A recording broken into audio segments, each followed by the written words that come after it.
From Built It Productions, it's The Great Creators. Conversations about creativity with some of the most celebrated actors, musicians, and performers of our time.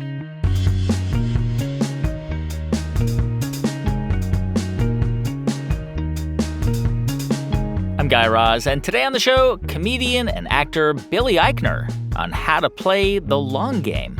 My whole career has been a slow burn. Sometimes things, no matter how much you want it to hit instantaneously, that would obviously be easier, but this has always been my story. This has always been my story. I mean, to say that I'm not an overnight sensation, is an understatement. Billy Eichner is the co-writer and star of the new movie Bros. It's not only a critically acclaimed film, it's also a historic one. It's the first gay romantic comedy to get a major studio release. Now, while the film's box office numbers have been a bit sluggish, audiences who have seen it love it. It's a rom-com that pulls no punches, and it might be the kind of film that takes a few years before people really come to love it. And that fits a pattern for Billy Eichner, putting something out there, waiting for people to figure out what to do with it before slowly realizing that they love it. Billy's career took a long time to take off, and it was full of setbacks. And that's in part because he's never really fit into any pre-existing lane in show business. All along the way, he's had to create his own path. And as you might guess, that has not been easy. In this episode of The Great Creators, you'll find out how Billy tried and failed at a more conventional acting career before leaning into his own unique and kind of absurd brand of comedy, ultimately going viral with his over-the-top quiz show, Billy on the Street. You'll also hear about how a conversation with his mentor and friend, the legendary comedian Joan, kept him in the game when he was at his lowest point, and how he's now using his hard-won fame to try and make audiences laugh at the complexities of gay life and maybe learn something, too, through his new movie, Bros. That's all coming up after this quick break.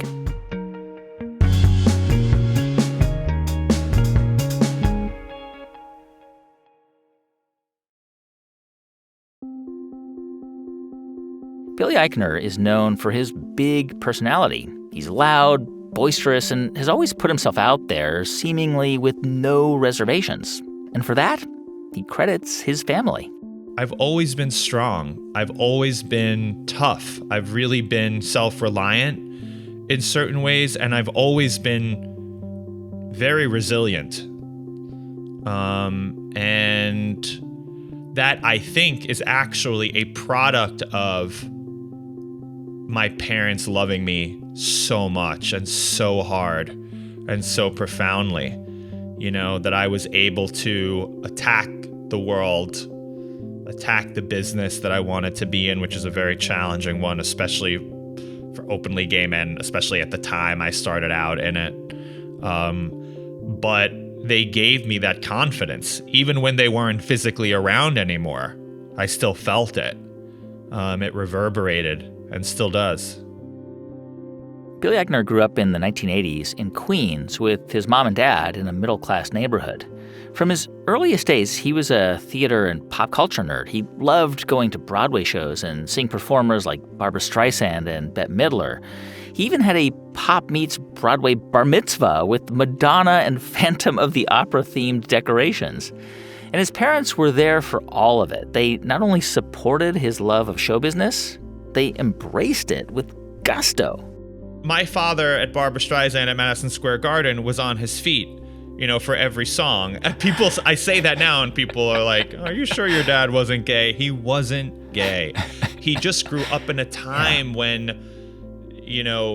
that type of music was popular and mainstream. And I was really lucky in that way. You would have thought maybe, I had an older dad from a different generation, so he would have been uncomfortable with me being gay or alienated by some of the things I was interested in. And don't get me wrong, he was a sports fanatic too. He was obsessed with the Yankees and the Mets and everything. He watched sports around the clock, but he also appreciated great entertainment and great music. And he also read the gossip columns in the New York Post. You know, we would read Page 6 together in the New York Post when I was a young kid. You know, he was interested in show business. And that really worked out for me. So, yes, when I came along, I showed a very intense interest in it. And I did lead the charge, you know, when it came to actually going out and seeing these shows and concerts. I did say I want to see Starlight Express, which is my first musical, you know, and I want to see Phantom of the Opera. And I was obsessed with Madonna and with MTV. But it didn't take much to convince them to go. And so, again, very lucky in that way that my parents, their interest in this and mine overlapped. I know you're a scholar of, and I don't know if you would call yourself that, but you've been called a scholar of pop culture. So I'm going to throw one at you. There are three artists who are considered the top-selling adult contemporary singers of all time. Barbra Streisand is one of the three. Mm-hmm. The other one is Elton John. There's one more who also went to Erasmus High School with Barbra Streisand. Who was it? Neil Diamond. You got it. Of course I did. It's so funny. I don't even know. Does the adult contemporary chart even exist anymore? I don't know. But when I was growing up, at some point. Adult contemporary was very popular, you know, and it was Streisand and Bette Midler. But, you know, I also saw, my parents and I saw Michael Bolton in concert, you know, that he ruled the adult contemporary charts. He still crushes it. You know what's funny? I have a very vivid memory of going to see Michael Bolton with my parents. And this was when Michael Bolton was at the top of the pop charts. It was literally like Soul Provider. So it was post Soul Provider. It was one or two albums, by the way. Love you for bringing up Soul Provider, by the way. This was the week that his cover of When a Man Loves a Woman went to #1 on the pop charts. Wow. He played what was then known as the Paramount Theater. And, you know, I don't know how old I am at this point, 13 or something like that, 13 or 14. Not anywhere near coming out of the closet, obviously, although my parents probably had a pretty good idea of who I was at that point since I dragged them to a Michael Bolton concert. But there was a gay couple sitting in front of us who my mom, being very chatty with strangers all the time, she befriended them before the concert. They were just making jokes and she was just really enjoying them. I remember vividly, you know, they were being funny and bitchy and whatever, and in a fun way. And they said to my mom, "Oh, you don't know us? We're Jeffrey and David, the gays from Jersey." Yeah. And my mom was just laughing and loving it. And and in the moment I was my mom was always talk to strangers. Like she was so social in that way. And of course, as a child, that was mortifying to me. But I do remember that's one of those moments when you're somewhere in your head, silently, you're saying to yourself, "Oh, I'm kind of like those guys and my mom's cool with them. So everything's going to be okay." And eventually you would make a career out of talking to strangers. Just like your mom did. Yes, in a very different way, but yes. So, all right, so you were this theater and pop culture loving kid, and you were into acting and singing, and you wanted to have a career on Broadway. And I guess for high school, you got into this sort of like famous public school for music and performing arts. It's called LaGuardia.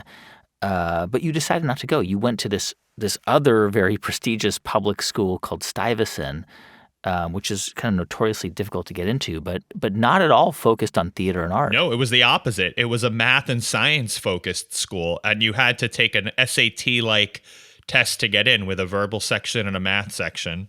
I couldn't believe I got in, and Stuyvesant was the type of place where if you got in, you went.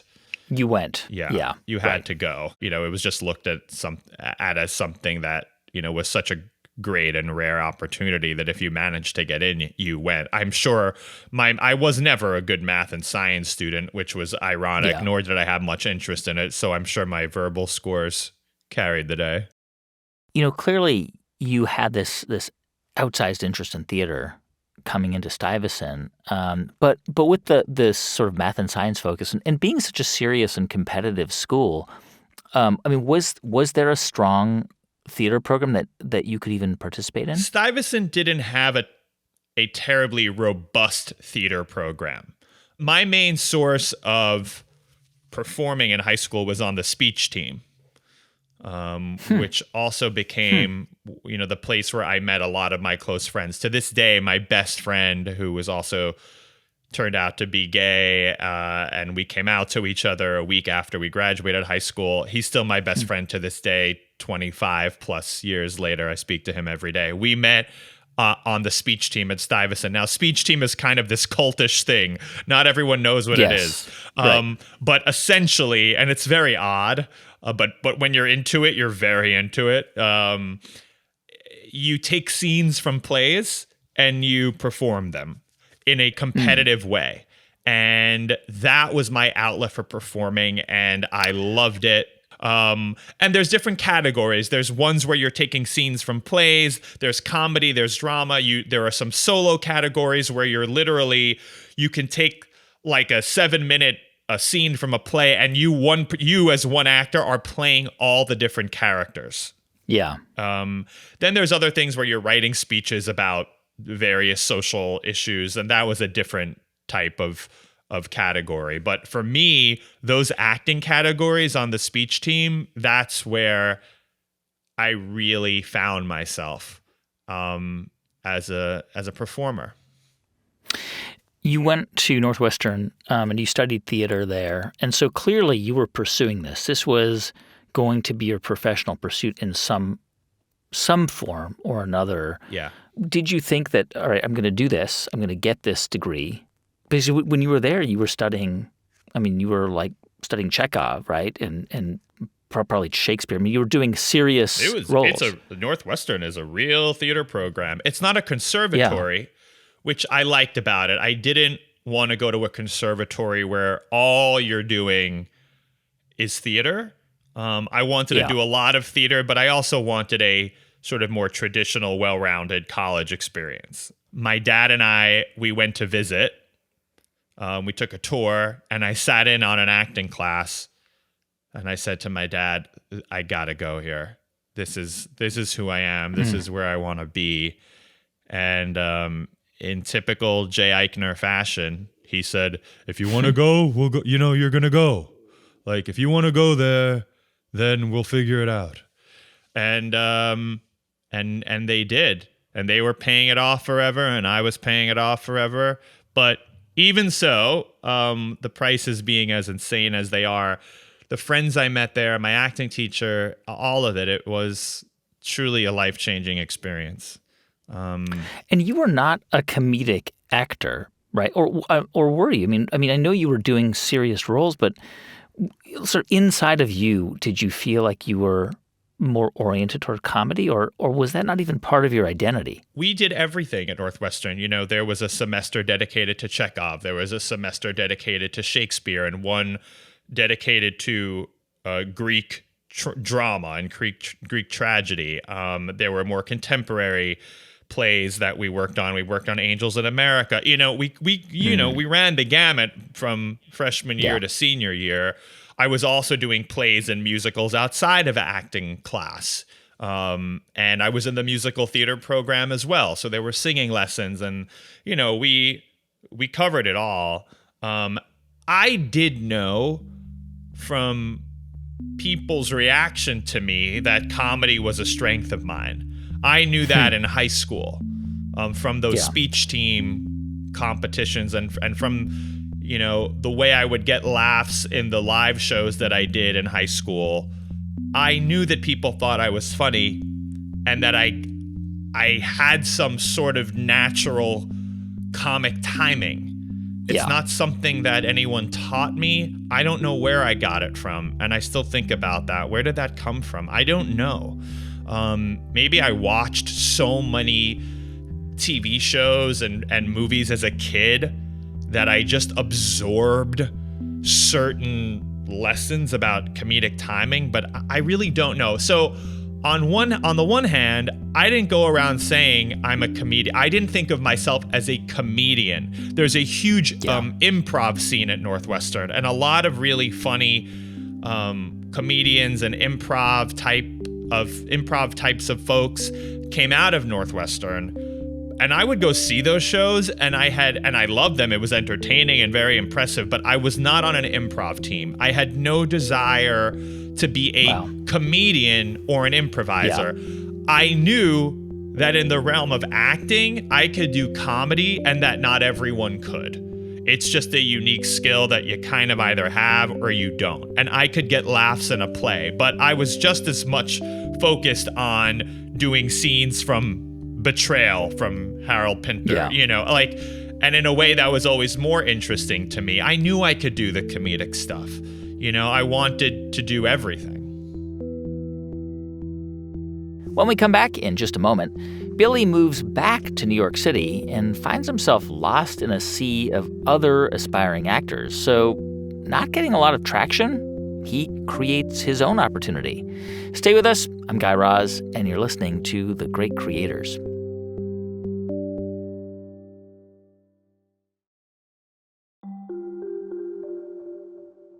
Hey, welcome back to The Great Creators. I'm Guy Raz. So after graduating from Northwestern, Billy Eichner heads back to New York with his college roommate, Robin Lord Taylor. And then, in 2001, they rent an apartment around the corner from the World Trade Center, moving in just days before the September 11th attacks. Now, obviously, this was a pretty traumatic time to be in New York City, but Billy, at this point, has to put that aside and get to work.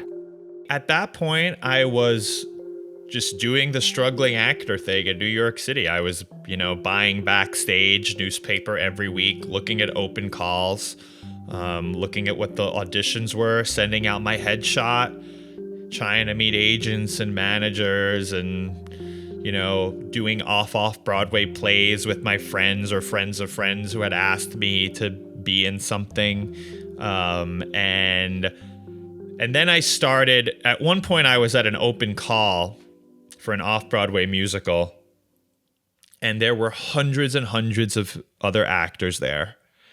And I looked around and I said, this is not the way in for me. Yeah. This is not going to work.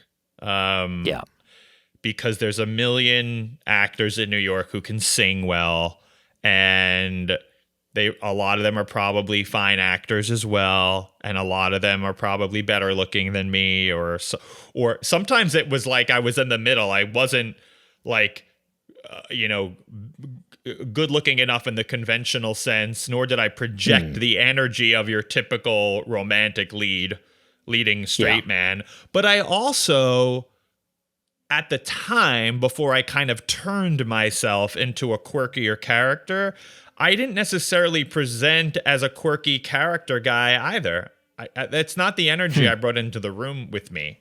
I eventually turned myself into that, but I wasn't at the time. And so I said, this is not the way in for me. And I thought, okay, what do I do that separates me from all these other folks? And I thought, well, people say I'm funny.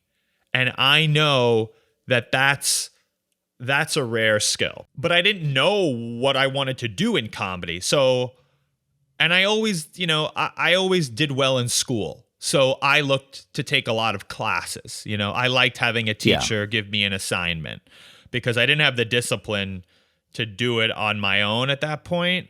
So I needed someone to say, hey, you need to write a bunch of jokes and present them to the class in a week. I needed that authority figure. So I took a stand-up comedy class, this bizarre evening stand-up comedy class, which was me and a lot of over-the-top sort of fratty, bro-y straight dudes who thought they were going to be Dane Cook because he was very popular at the time. And a lot of elderly ladies, like elderly New York ladies, retired ladies looking to do something fun. It was a real hodgepodge of funny types of characters in this stand-up comedy class. But I took it seriously, and it forced me to sit down and write. I also took improv classes. I went to Upright Citizens Brigade. I took all the improv classes that you could take there. I went through their whole improv program. And then I kind of dabbled. I dabbled in improv. I did some stand-up around the city. And I was pretty good at it for a beginner. You know, I could get laughs, but I didn't enjoy it. And that's such a hard lane. You know, stand-up comedy, my God, you have to really love it. Did you ever perform at a club? Did you? Yeah. Did you actually go out? Yeah. A few times. I did mostly downtown where I felt more comfortable as a gay man because I would get on stage and talk about gay stuff. You know, I wasn't censoring myself even then. So, you know, and when I performed at clubs, you know, downtown or at what we called in those days alt comedy spaces, alternative comedy was a big catchphrase back then. You know, or in the West Village or something, my stuff went over really well, especially for a beginner, you know. And then when I would go dabble in the more mainstream, like Midtown comedy clubs or the comedy clubs on the Upper West Side, where even though you're in Manhattan, the audience at those places, at least back then, they weren't locals who lived in Manhattan. They were coming from outer boroughs. They were tourists coming from less gay-friendly places, I think, and you could feel it when I got on stage. And it just, and so that feeling of, this is not where I'm supposed to be, combined with the fact that I didn't personally really want to be a stand-up comedian. You know, I wanted to be an actor. I wanted to be doing theater or TV. So I stopped doing it and I thought, all right, well, what am I going to do? And so I sat down and wrote myself a live show, which I did with Robin Lord Taylor, who is also an actor, as people might know from Gotham and other things. And we were roommates at the time and best friends, not a romantic relationship, but just very close friends since Northwestern. We kind of had this Mutt and Jeff type style chemistry. You know, I was this like tall, boisterous, dark-haired Jewish New Yorker, and he was this, you know, quiet, pretty blonde boy from Iowa. And we had a funny dynamic in that way. And I sat down and I wrote a live show. A live show for the two of you. This was called Creation Nation. And what was the show? Like what did you guys, because I know you performed it in little sort of restaurants and small sort of basements and black box theaters. What would you have seen if you had gone to the show? It was basically, we billed it as a live late night talk show. Basically, but it was scripted. It was largely scripted, yes. Okay. It was almost all scripted, though it was loose enough where I could go off on a rant if I wanted to. I could talk to the audience, you know, I could respond to the audience. We billed it as a live late night talk show, basically my version of Letterman or Conan or one of the late night talk shows. In truth, it was a bit more of a variety show than a talk show. I sang songs. There was a band. I would write funny songs. It allowed me to do whatever I wanted to do. I came out and did a topical stand-up monologue the way you would see on a late night talk show. And I would respond to what's happening in the news, whether it was politics or pop culture or just some interesting story I'd read, like those guys do on those shows. Then Robin and I would have banter. We did a segment called What Are You Working On?, which was Robin and I talking about what we were doing to try to establish our acting careers. But it basically served as a delivery system to spoof not only the life of a struggling actor, but also things that were going on in pop culture at the time. Because you were probably making no money from this, right? I mean, this was just something that obviously you probably had hoped to make some, but you were sort of working out or working through this process that would eventually obviously lead to Billy on the Street. But it was like you were kind of in a sandbox. Oh, yeah. And this was just a showcase for myself. You know, I would always hear, and I still hear, you know, 25 years later, whatever it is, you know, and even with now being able to make movies and TV shows and, you know, now being a working actor who people know, I still hear, we don't know what to do with you. Like, you're very talented. We don't know what to do with you. I've been hearing that forever. And it always was ultimately left up to me to show people what I can do and help them figure it out. And that's what this was. It was the first example of that. And no, we weren't making any money. I mean, I think we were mostly losing money, but it eventually it developed a following in New York City, got a lot of great press. The New York Times wrote a very big, flattering piece about it in the Sunday New York Times and the Arts and Leisure section with a huge page long like photo of me in the show. And, wow. And, that was about 2 years after we started doing it. It took some time, but and then agents started to come to see me. I got my first managers and agents out of that show and the success of that show in New York. We would travel around. We did some shows in LA. We played a few comedy festivals. And we did it between 2003 and 2008, on and off. Yeah. Not every night, but a lot. And that's where the Billy on the Street videos started and where that persona, was developed essentially. Because I was ranting and raving a lot on stage. I would do these very long, unhinged movie reviews that were literally 10 to 12 minutes long. And I would start out speaking at a normal volume, and then it would escalate to the point where I was almost on stage having a stroke talking about some ridiculous movie, like the Jodie Foster movie Flight Plan was out at that time. And I did like a 12-minute maniacal rant about Flight Plan, which started off as just like some funny jokes about the movie and then would escalate to the point where I was crying and sweating, and Robin, my sidekick, would have to comfort me. And, you had to think to yourself, wow, like this isn't just about pop culture. Something is wrong with this person. And that was my way of satirizing my own and also other people's irrational passion, anger about celebrity, about the entertainment industry. And that persona, those rants basically, and the audience loved it. They were falling out of their chairs laughing. And I thought, what if we take some version of this out onto the street? And that's when we started doing Billy on the Street videos for the live show, to show on a little screen. This is before on a YouTube. Screen. On a screen. This is before YouTube even existed. It was about a year before YouTube came along. We primarily played this beautiful little jewel box of an off-Broadway theater called Ars Nova on West 54th Street between 10th and 11th. And they had a screen with a projector, and the screen could come down and go up electronically, and we would project the video onto the screen. And from the very first Billy on the Street style video that we played, the audience flipped for it. This very cynical New York audience just loved it. And I thought, oh God, I'm going to have to keep doing this.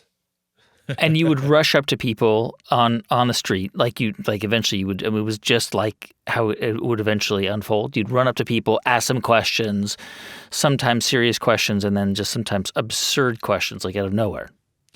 Yeah, and when we first started doing the videos, if you look at the earliest videos on YouTube, which are still on YouTube somewhere in some very grainy form, the joke of the initial videos was that my persona on stage, I didn't call myself Billy Eichner. I called myself Billy Willing, right? Willing being my last name.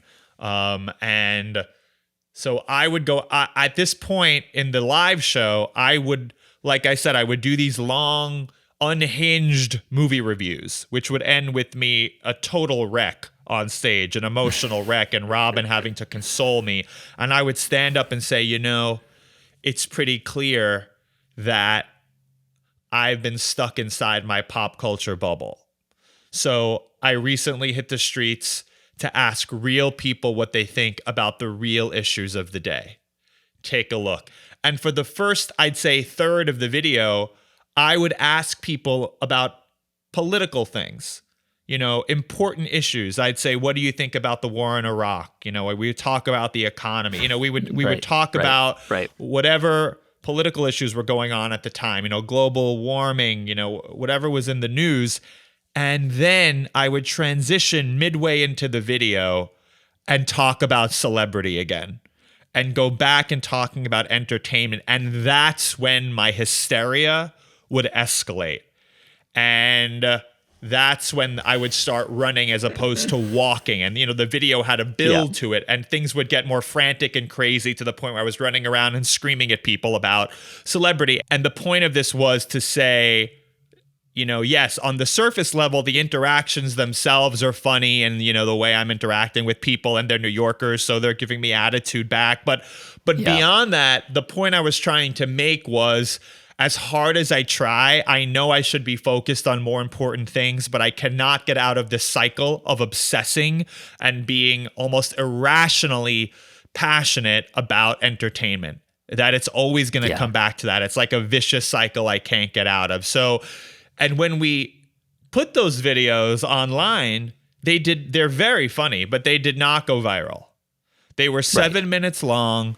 And they covered all these topics, and it was political and it was pop culture. And again, it didn't fit neatly into a narrative because it was it was about too many things, for the internet. And over time, I learned that the videos, if they were about politics and pop culture, that was too complicated for the internet to absorb in order for them to go viral. And also the videos themselves were just too long.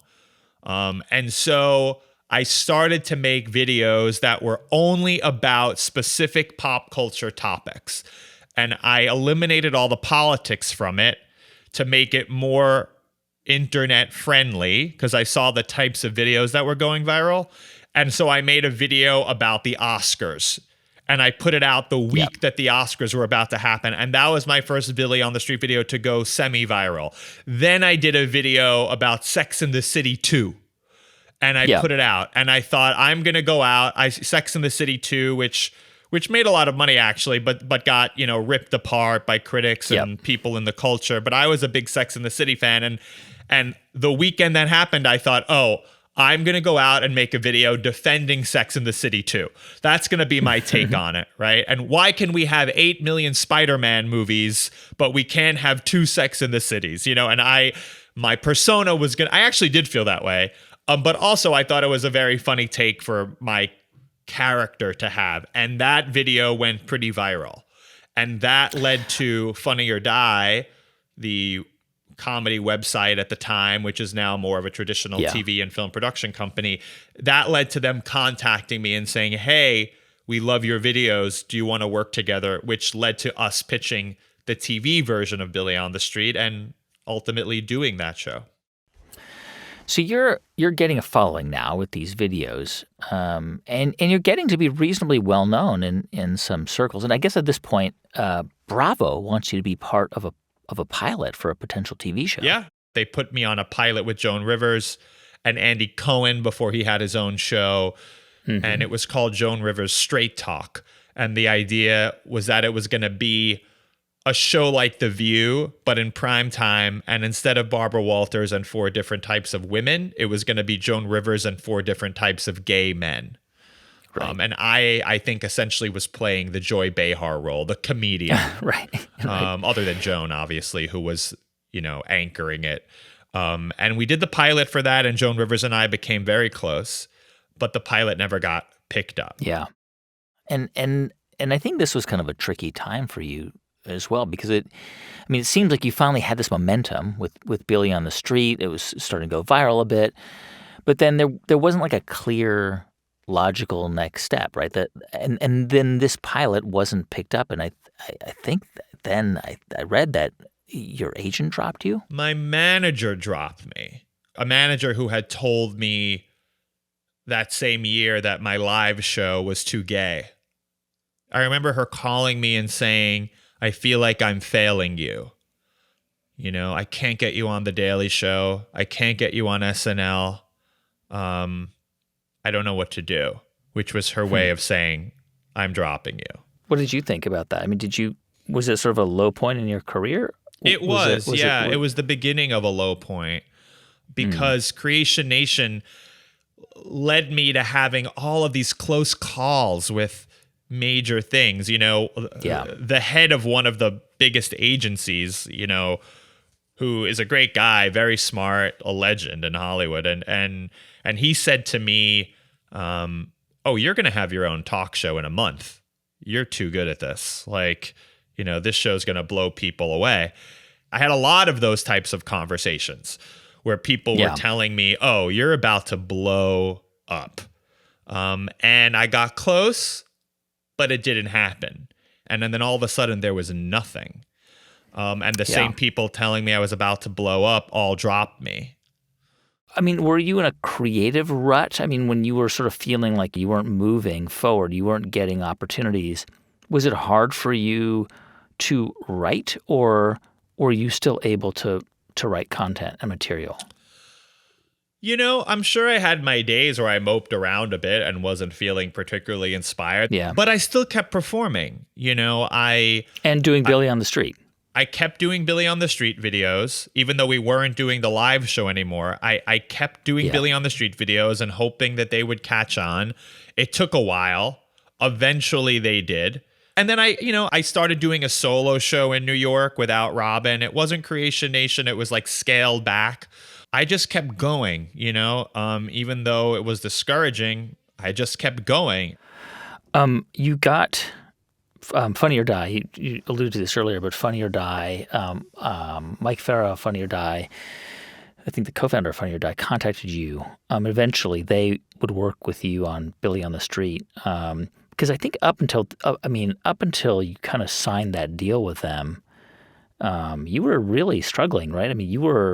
At times your dad was helping you out. Like you really were doing temp jobs and odd jobs. Oh yeah.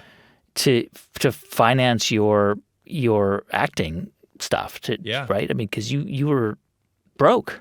Yeah, I was broke. I had no health insurance. I was putting my whole life on credit cards, and just kind of living moment to moment. And I was working temp jobs, office jobs, occasional bartending jobs, doing the whole struggling actor, writer, comedian thing. But by this point, I was in my 30s already. In your 20s, you can excuse it all. You're finding yourself. This is what struggling artists do. You can romanticize it. I don't know. You get to 31, 32, and you start freaking out. Even my dad, who was always very supportive and encouraging me to keep going, he started to get worried for me too. That's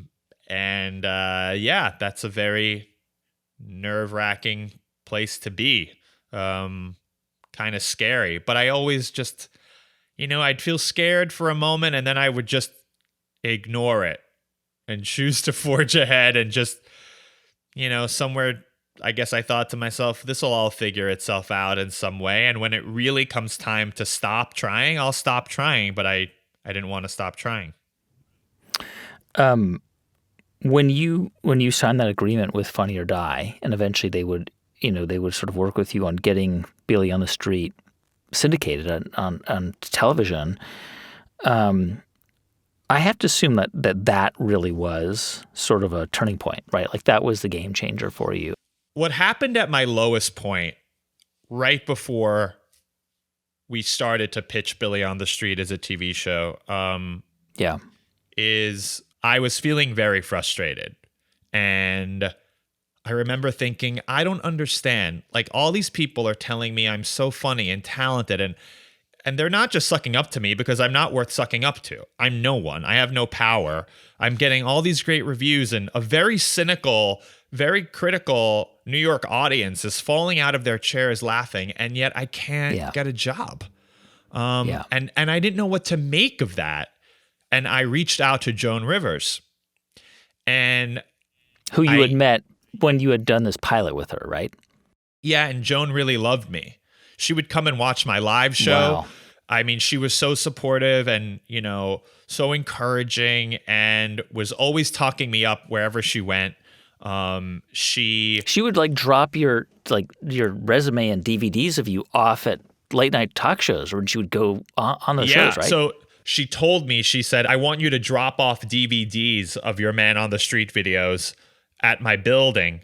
And when I go to do these talk shows, I'm going to drop them off with all the producers and all the showrunners and say, you've got to see this guy, Billy Eichner. He's so funny. But beyond that, I reached out to her and I emailed her and I said that I was really frustrated, that I didn't know what to do. And she said, come to my stand-up show and then we'll have some drinks after and we'll talk. So I did. She used to do a weekly stand-up show in New York City. And I went to that and we had some drinks after. And this was when I was really on the verge of starting to question whether there was going to be a future for me in show business as a performer. And she said, you have to stick with it.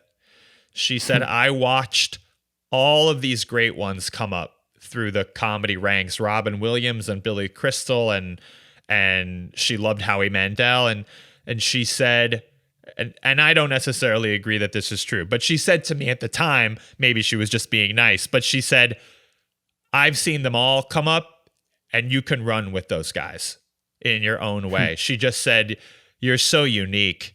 You have to stick with it. And she said, all it's going to take is one person with power to see that and take you and put you in the right thing on TV. She's like, but you got to hold out for that. And I went home and I called my dad, who was really starting to panic about my career, as supportive as he was. And I said, this is what Joan Rivers just said. And my dad, being an older guy, grew up watching Joan Rivers and had an enormous amount of respect for her. And he said to me, literally, well, if Joan says that, you got to stick with it. It's amazing the generosity that she showed you. She didn't have to do that. You were unknown. You were... My God, no. I could do nothing for her. You couldn't do anything. Yeah, it's amazing. And it's one of those things that people just would not have known about her. She just did that. For me, she showed astounding generosity and support. And again, she's a legend, and she was an older lady already, and I was this young kid being like, I mean, I wasn't that young, but I was in my early 30s at that point, very far removed from where she was in her career and her age and all of that. And she treated me like I was related to her, like I was her grandson or something, but I wasn't. She had no obligation to me. She just saw in me, I think, and sadly she's not around to talk about it. I think about her so much.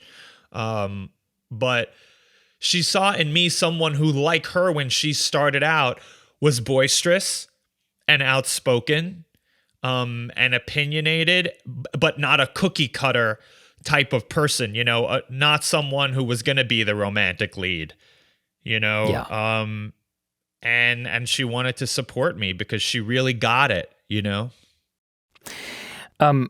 Billy on the Street, the character and that show would, of course, go on to kind of make your name, and it became, this. I mean, you got massive celebrities, Michelle Obama and Emma Stone. Running on the streets of New York with Emma Stone is just so surreal to see that. Imagine being a person on the street, like, here's Emma Stone or Tina Fey or Will Ferrell in pajamas. Yes. And really, I mean, what that became, right?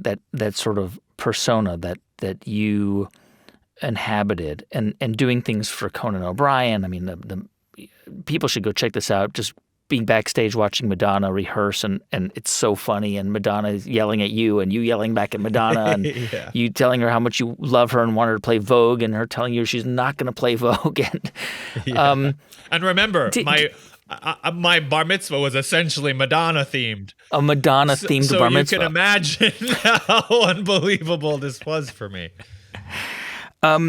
Did you, I mean, at a certain point, right, I wonder if there was a point in your career where you're like, I can't be this person, this Billy on the Street character anymore. I've got to, or I don't know, did part of you say, I need to break out of this, or were you okay with that kind of being the thing you were known for?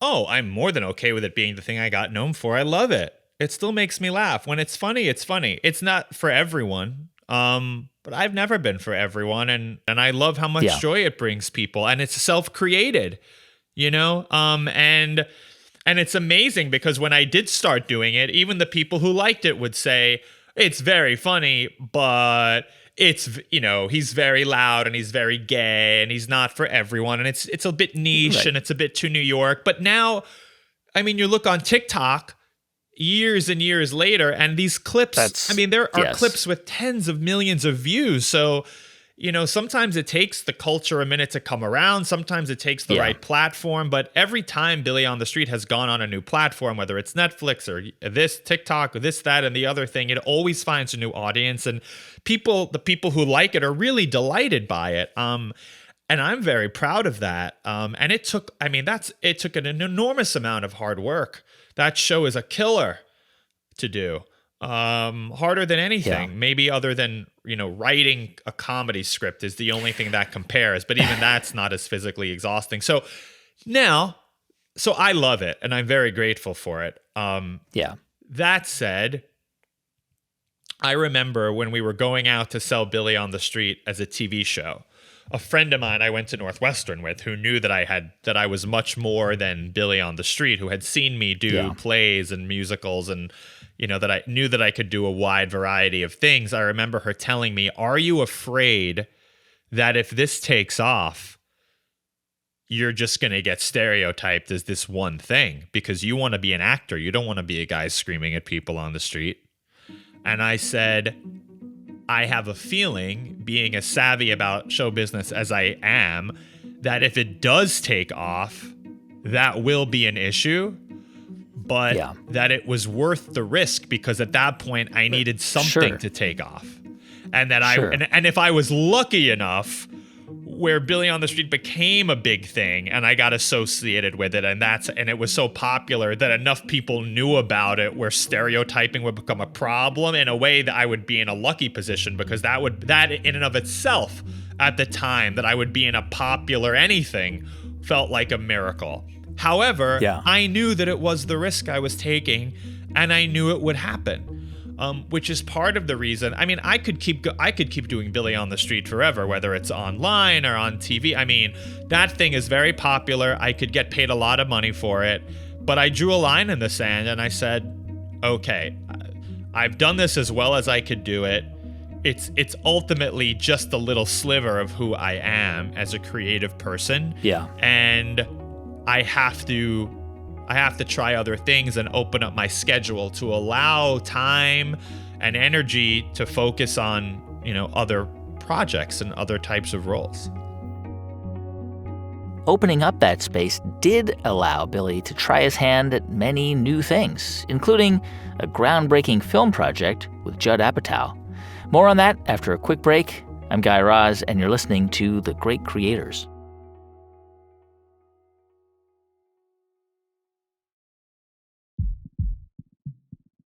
Hey, welcome back to The Great Creators. I'm Guy Raz. So with the success of Billy on the Street, Billy Eichner starts to land roles in some pretty big TV comedies. He guest stars on Parks and Rec and plays the lead on a show called Difficult People. And he gets some dramatic parts too, including the character of Matt Drudge in the American Crime Story series. And then Billy gets approached by writer-director Nick Stoller to do something entirely new, to develop and star in a rom-com centering on a gay couple. Not a niche indie film, but a film that has the involvement of Judd Apatow as producer under the umbrella of a major Hollywood studio, Universal Pictures. I was very surprised, very flattered. No one had ever asked me anything like this before. And I said yes right away, not knowing exactly what the movie would be.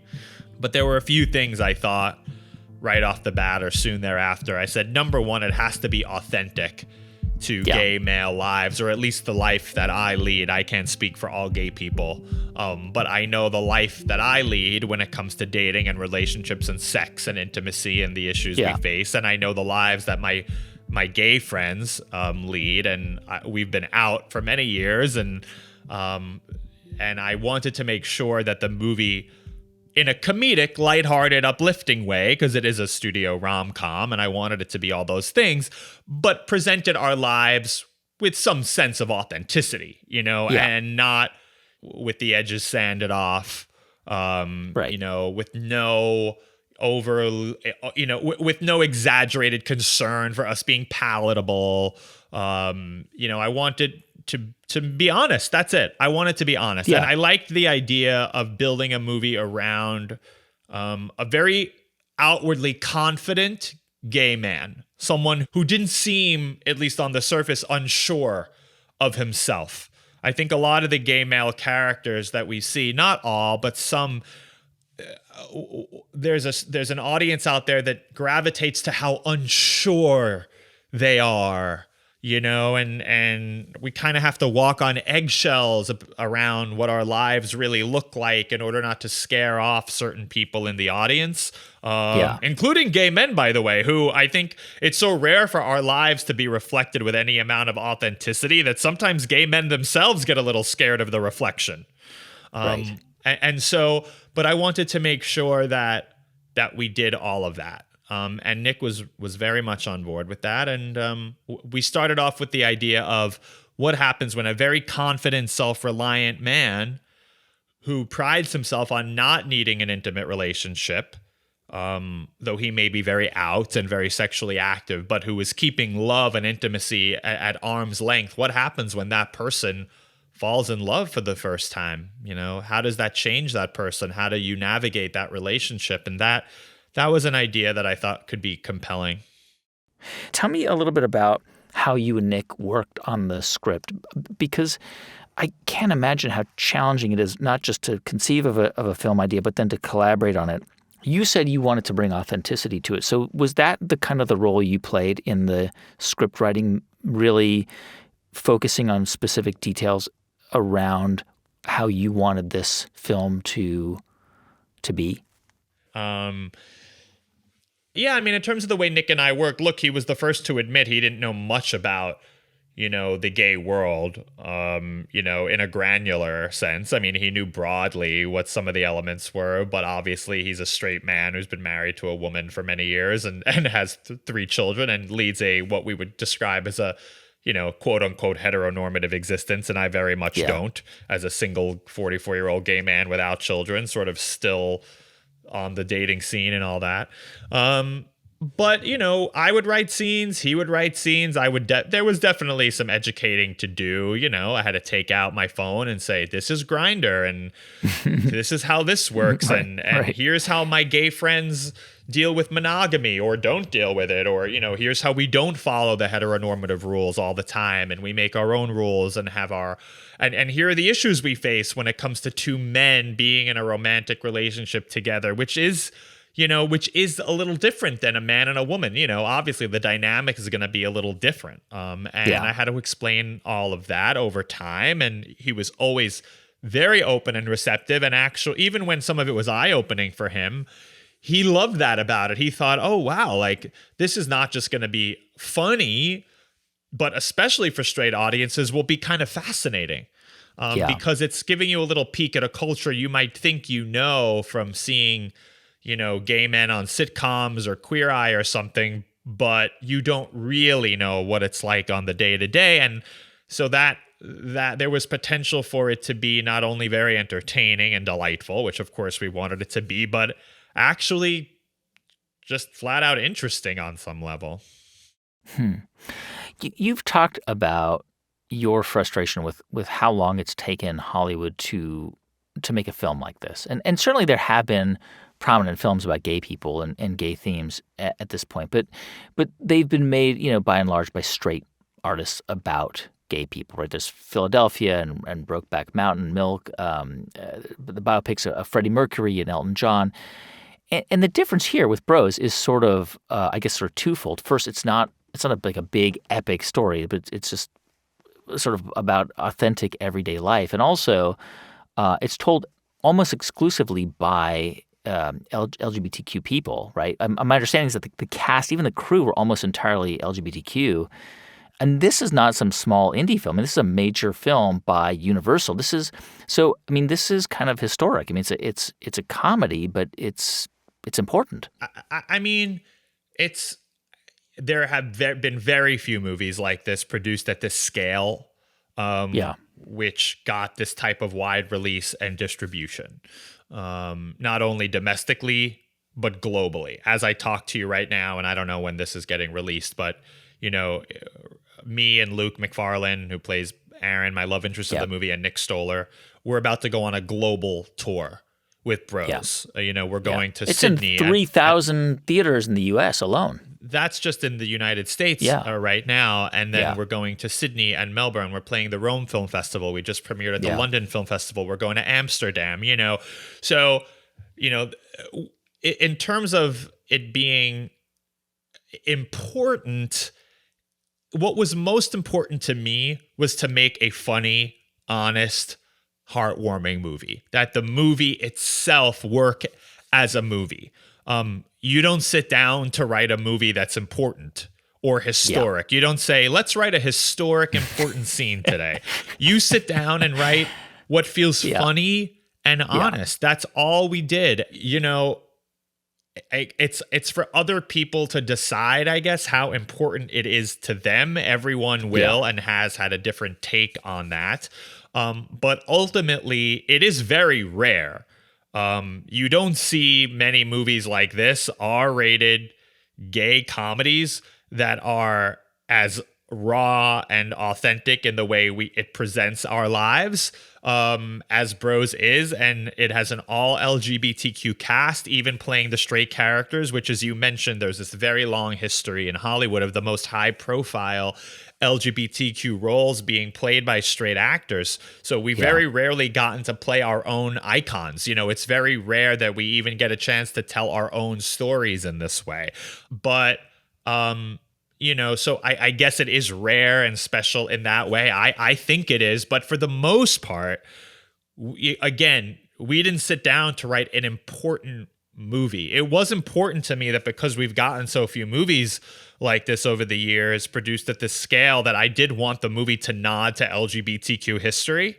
Not because I wanted to point out, I've read critics who've said, oh, well, the movie is so self-conscious about its own importance or its own place in history, and that's why they set it in an LGBTQ museum. And if you replace the word museum with movie, it's clearly talking about itself. And I'm like, what the hell are you talking about? we placed it in an LGBTQ museum because we're never taught any LGBTQ history in the mainstream. We're arguing about whether you can even say the word gay in certain public schools in this country. So that's why we set it in an LGBTQ museum. And that's why we wanted to use the movie as a way to not only entertain people, but speak to a very rich history that has often gone completely ignored or has been completely erased. Gay people ourselves, unless you take it upon yourself to do this research, we are not taught about ourselves. We're not taught about our place in history and what our contributions to history have been since the beginning of civilization. And straight people aren't taught it, and we have people trying to act in this country as if trans people, just came along a few years ago to disrupt the peace or something insane. When if you actually study it, and if we were actually taught our own history, we would see that no, trans people and gender fluid people, the vocabulary around it may have changed, but they have been around and contributing to every aspect of society as long as there has been human civilization on the planet, right? And that's what we wanted the movie to nod to without overweighing the comedy. It's still a lighthearted movie. There's only so much we could say to that without it tipping the movie over into different territory. It's not a documentary, but that's why we did that. That part of it was important to me because I feel very passionately, as you could tell, about how little of our own history we're taught about ourselves and the world at large is taught about ourselves. It's been almost completely erased. Billy, as while we were recording this, right, the film is out, and of course, it was, it's been released, and I know that there was some disappointment initially with, some ticket sales. Now, it's going to take some time. It could be like people watching Billy on the Street on TikTok and it, having 25 million views today and no one seeing it 10 years ago, right? Exactly. That's so funny to me. I'm not funny, but it is interesting. But I wonder how you I've been through, even some of my shows, How I Built This, which is a very big show today. When we launched it, it was a slow burn. It took time. And I know, you came out and talked about your disappointment with the opening weekend box office, and you were, concerned that straight people weren't coming out to see and to support it. And I wonder how you talked about resilience earlier on in our conversation. I wonder how you I don't know, what's your internal monologue? Are you thinking this is going to be fine? We are going to be fine, or are you? I don't know. Are you frustrated at the kind of the slow burn pace of the box office with this film? My whole career has been a slow burn. I started doing Billy Yeah. on the Street videos when I was Yeah. 25 years old in the summer of 2004. And Yeah. now, how many years later is it? Almost 20 years later, right? Now there are kids who weren't even born when I started Yeah. shooting Billy on the Street that they see me in the street and they say, Billy on the Street from TikTok. You're from TikTok. Sometimes things, no matter how much you want it to hit instantaneously, that would obviously be easier. But this has always been my story. This has Yeah. always been my story. I mean, to say that I'm not an overnight sensation, is an understatement. And, in terms of the box office, of course you're disappointed. We worked on the movie for 5 years. You want everyone to run out and see the movie, especially when the movie has gotten from the vast majority of the people who've seen it overwhelmingly positive praise, which is very hard. A comedy is so hard to do,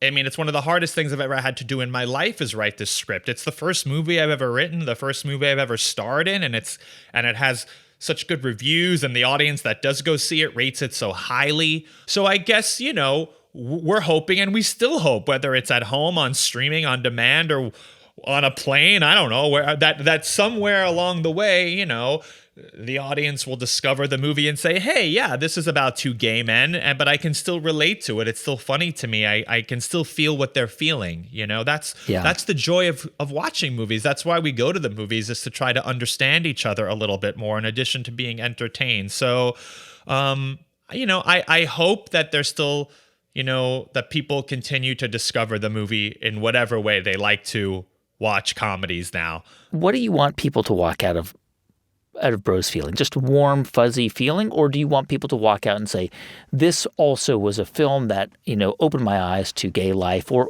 not?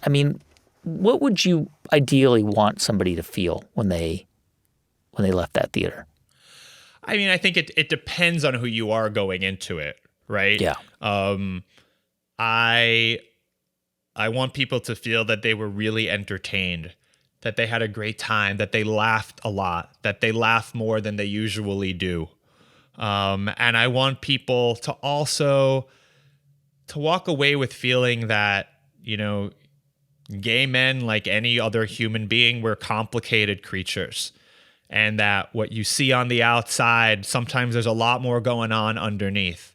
You go on a journey with these characters, and that they're not exactly who they are when you first meet them, either one of them, me or Luke's character, and that we're all multidimensional, and that we have times when we are prickly and grumpy, but underneath there's a lot of vulnerability there. And that we can be funny and confident and self-reliant, and also at the same time, in the same moment, deeply insecure and fearful that no one will ever fully understand us or love us, and that we're all complicated people.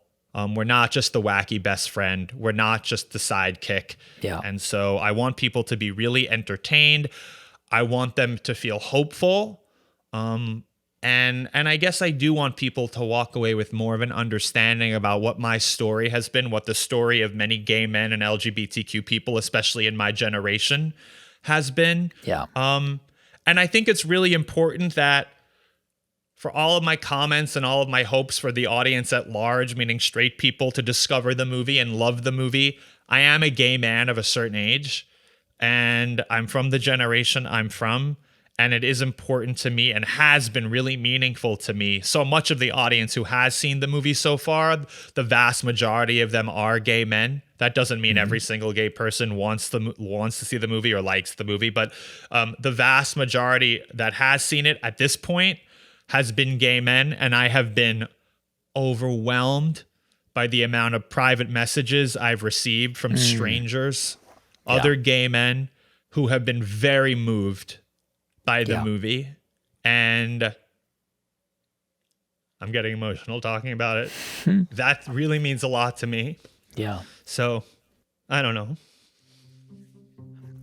Tell me about what you want to say and do. I mean, and who you want to work with, and what are the things that you want to do more of? What do I want to do next? I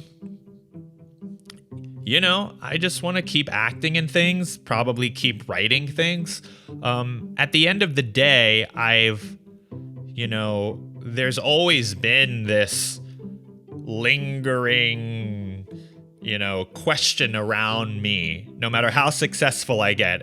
Every time I get to a new level of success, the question is still there. It's like, well, what are we going to do with him? And that is the glory and the challenge of being unique, I think. Yeah.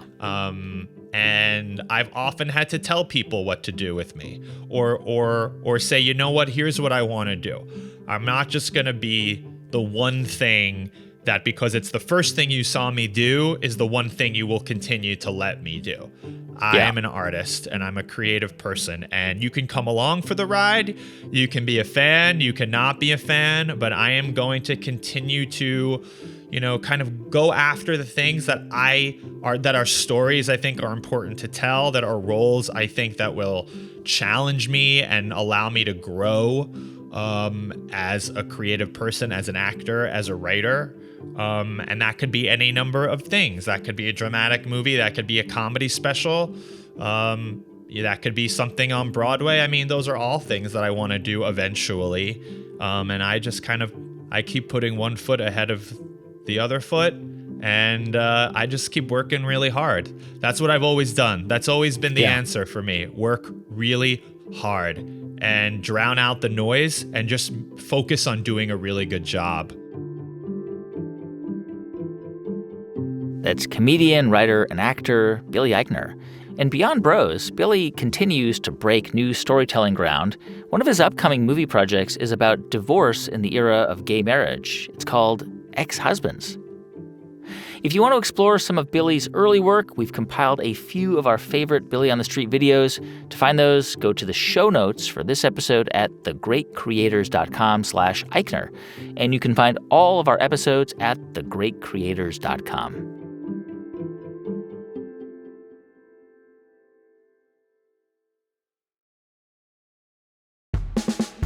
Hey, thanks so much for listening to our show this week. We have one ask. Please help us spread the word and tell people to listen to The Great Creators. And please follow us on social media. Just search for The Great Creators.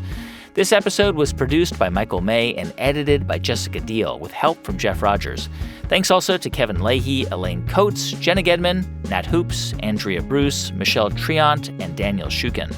I'm Guy Raz, and you've been listening to The Great Creators from Built It Productions.